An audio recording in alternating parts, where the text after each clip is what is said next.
Hey guys, Dan with Warpaint JKU. So what is the deal with the Ultimate Dana 44 and can you run 40s? The ultimate question on a Dana 44. Well, we're going to take an up close look at it. We're going to discuss it and figure out exactly what makes it different from a standard Dana 44, as well as if it's actually strong enough to run a 40-inch tire. Check it out.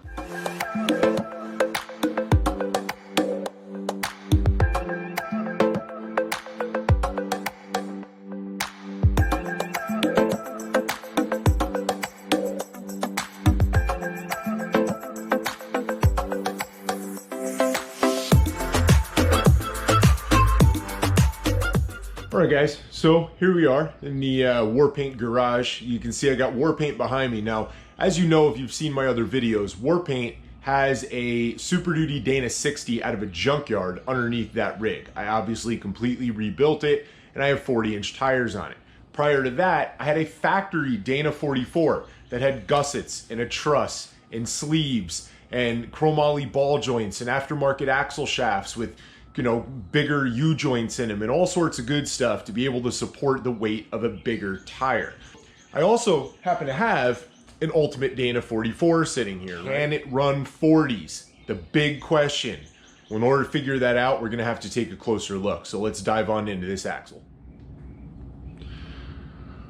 All right, guys, so here we are, right? Ultimate Dana 44. Good looking piece of equipment here.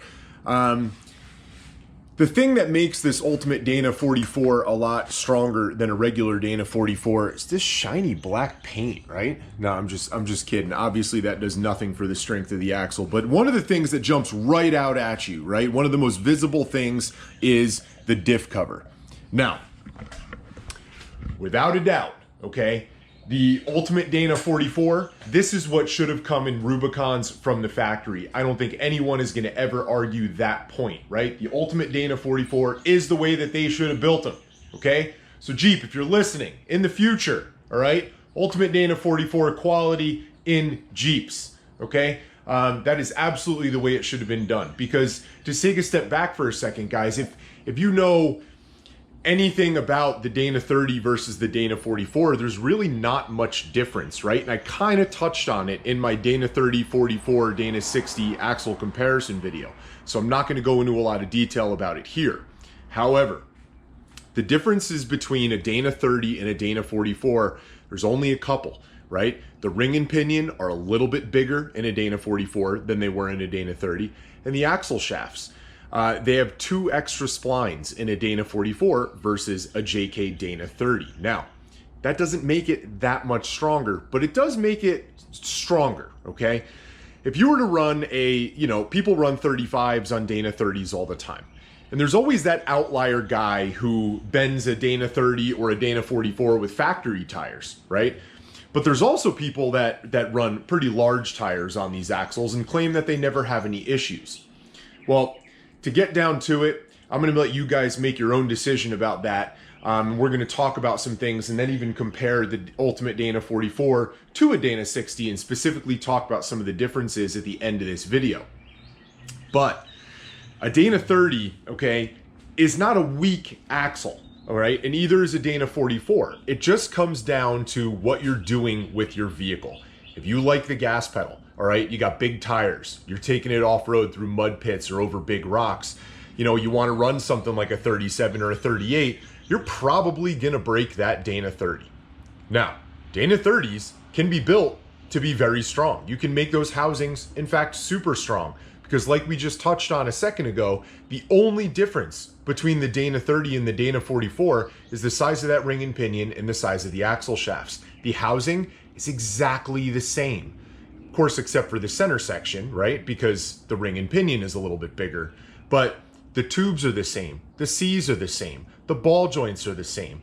The U-joints in the axle shafts are even the same, right? There's no difference in the housing. So if you put a truss and a gussets and sleeves and all that kind of stuff on your Dana 30, that housing is going to be just as strong as the Dana 44 housing if you had done the same thing.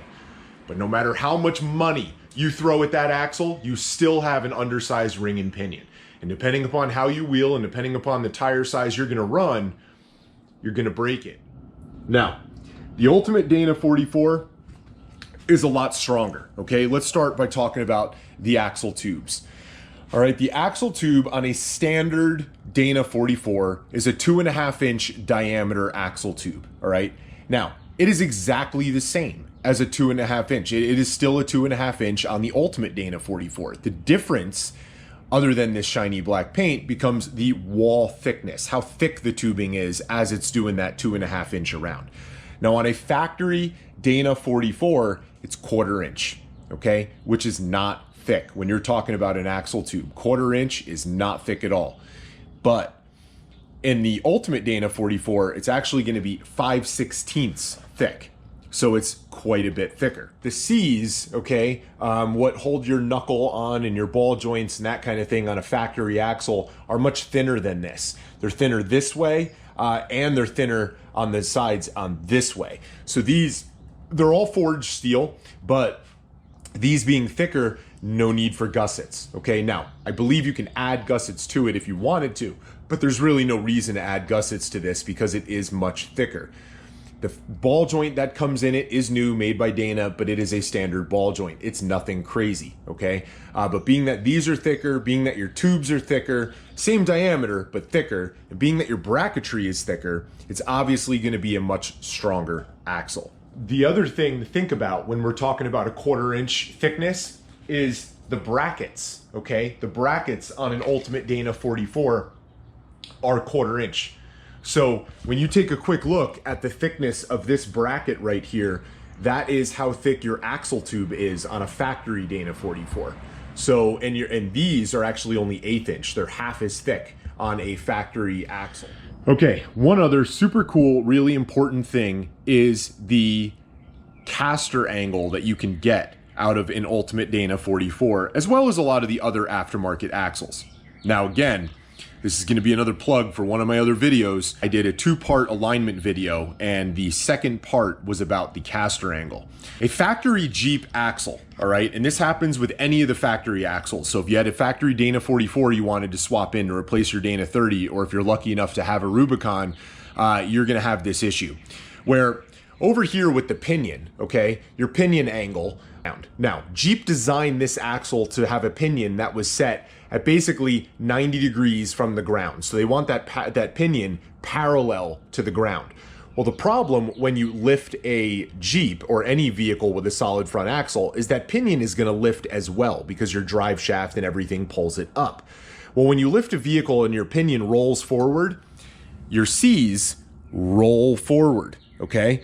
And when your C's roll forward, you don't have enough caster angle, all right? Now, caster angle is the angle of your C. And the way that most solid axles are, especially the one from Jeep, is they want your caster angle set at 6 degrees. So they want it leaning back toward the firewall, toward the rear of the vehicle, 6 degrees. You have a lifted Jeep with a factory front axle in there, and your Jeep, as soon as you lifted it, it kind of feels like it's wandering all over the road, like it has a mind of its own. That's because you don't have enough caster angle. Now the problem becomes if you lift your vehicle and you put enough caster angle back into it with maybe adjustable control arms, the problem becomes that your drive shaft is very unhappy because of the angle now, because of where that pinion angle is, okay? But in comes the aftermarket Dana 44. When this pinion is at 90, okay, is parallel to the ground, this is at 6. That also means that this axle has 6 degrees of separation. The Ultimate Dana 44 has 10 degrees of separation. So again, when that pinion is perfectly parallel to the floor, this is leaning back at 10. Now you would never set your caster angle at 10 degrees. It's way too much. You would never do it. It wouldn't steer nice.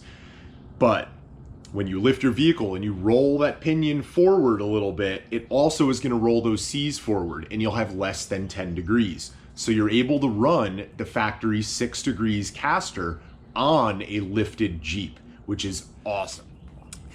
It's designed, okay, not for a 40. It's designed for it to run comfortably on a 37 and not have people bend a factory Dana 44 where they do when they're running a 37, okay, especially if it's not built. So keep in mind, the C's, okay, while they are bigger and stronger, the ball joints are still the same size. Your knuckle is still the same size. Your brakes are still the same size.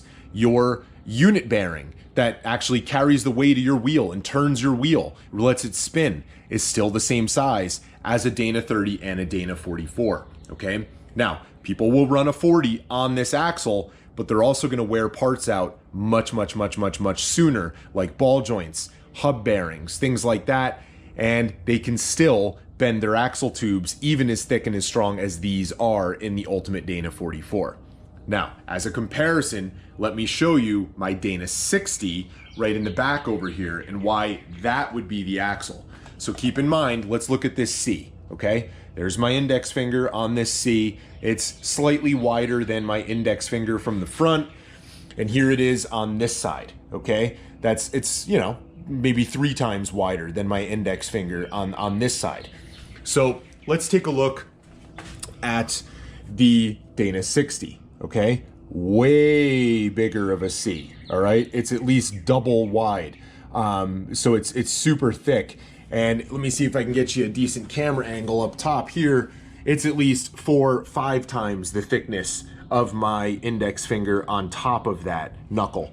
So that knuckle is absolutely bigger, okay? The ball joint is absolutely massive. The knuckle is absolutely massive. The axle shaft is a 35 spline, not a 32. The U-joint in there is way bigger than even the aftermarket U-joints that you get in a Ultimate Dana 44 or on any set of chromoly axle shafts.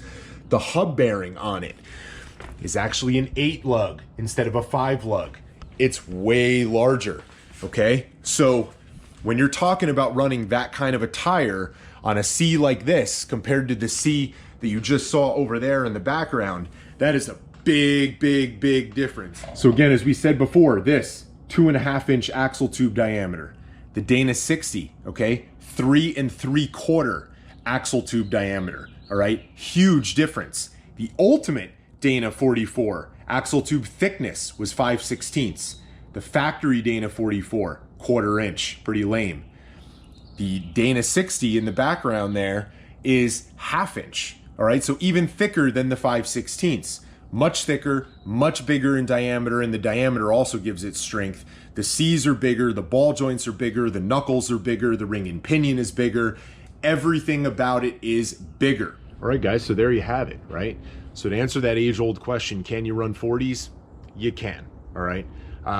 Would I run 40s off-roading? I absolutely would not. I also wouldn't really run 40s on my vehicle if I wasn't off-roading. So let's also, you know, let's call it what it is. I know there's people that are going to say that they have ran 40s on it before and it's been fine and it's held up, and that's great, but what were the circumstances, right? How long did you do it for? How many miles did you put on it? Things like that. Will you be able to run 40s and drive it down the street without breaking it? Absolutely. But off-road, it's a whole nother story, right? You get that front wheel bound up in an undercut rock or something, you got a bead lock, low tire pressure. It just puts a lot of stress on that ring and pinion. Just like how we said earlier in this video, you can build a Dana 30 to be pretty strong, right? You can make the housing just as strong as a Dana 44 housing with all the goodies added on, but you're not going to be able to change the size of that ring and pinion. You're not going to be able to change the size of the ball joints. You're not going to be able to change the size of the U-joint in the axle shaft or the hub bearing, right? Those are all things to consider. And when you start throwing all sorts of crazy money at one of those axles, that's the one weakness that's always going to be there. It's the consistent, okay? So guys, hit that subscribe button. Make sure to like and share this video, and stick around, right? We got a lot of builds coming in the future. Got a lot of install videos coming in the future. We're going to be putting this axle under someone's Jeep, which is also another great way to save money, right? No welding required, basic tools. I'll show you the steps. It's very simple. But anyway, guys, that's it. Hope you enjoyed the video. Go build something.